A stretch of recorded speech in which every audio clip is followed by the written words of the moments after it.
రాజకీయ ప్రయోజనాలు చూడాలి అక్కడ, అక్కడ మిస్ అయ్యాడు అతను. రెండోది ఏంటంటే ఒక రకంగా తొందరపాటే ఈ పరిస్థితి మేబీ ఇప్పుడు తెలుగుదేశంలోనన్నా చాలా మంది ట్రోల్ చేస్తున్నారు, చంద్రబాబు తప్పు చేశాడు, ఓ సమర్థుడైన నాయకుడిని. ఏంటి అతను చూపించుకున్న సమర్థత? వచ్చి ప్రెస్ మీట్ పెట్టి రాజద్రోహం అంట. రాజద్రోహం అంటే అర్థం తెలుసా?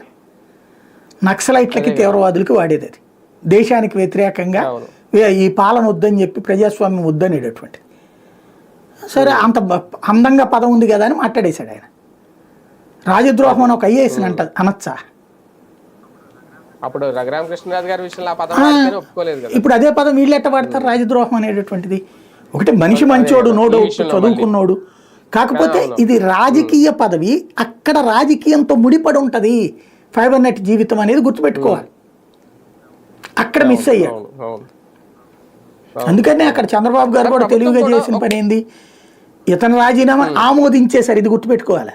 బాబు గారు ఆమోదించారు, అట్లాగే దినేష్ కుమార్ని పక్కకి ట్రాన్స్ఫర్ చేశారు.